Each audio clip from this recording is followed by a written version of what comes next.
اچھا، اب میں تھوڑی سی جو ہے ایک نتیجے پر پہنچا ہوں، شاید حسن ظن رکھتے ہوئے، امید ہے کہ شاید اس بنیاد پر علماء کرام نے یہ کہا ہو کہ یہ شرعی اور دینی مسئلہ ہے، عین دینی مسئلہ ہے جو کہہ دیا ہے، اس کے بارے میں حسن ظن کرتے ہوئے کہنا چاہتا ہوں، چونکہ مسلمانوں کو ایک دوسرے کی حفاظت کرنا شرعی حکم ہے.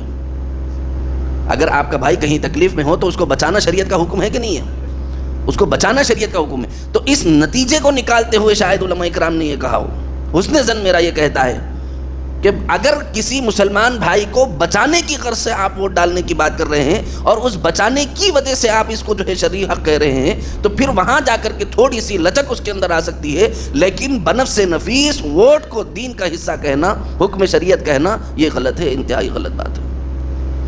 لیکن عزیزوں، میں عرض کرنا چاہتا ہوں کہ علماء اکرام کی بار بار جو توجہات دلائی جانے کی جو وجوہات ہیں، اس میں سے ایک بڑی وجہ یہ ہے کہ قوم کے ہاتھ جوڑ کے ہم تھک چکے ہیں. بول بول کے علماء بوڑھے اور ضعیف ہو چکے ہیں. جوانی سے بول رہے ہیں. حضرت مولانا خلیل الرحمن سجاد نعمانی دامت برکاتہ سمجھا رہے ہیں. حضرت شاہ جمال الرحمن صاحب دامت برکاتہ.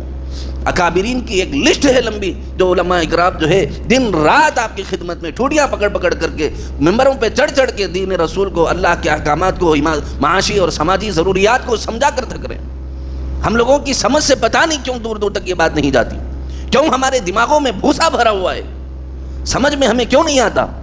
ہم سمجھ کے ہیں تو دوسرے کو سمجھانا ضروری نہیں سمجھتے. بھائی بازو والا ووٹ ڈال رہا ہے کہ نہیں ڈال رہا ہے، اس سے ہم کو کوئی فرق نہیں.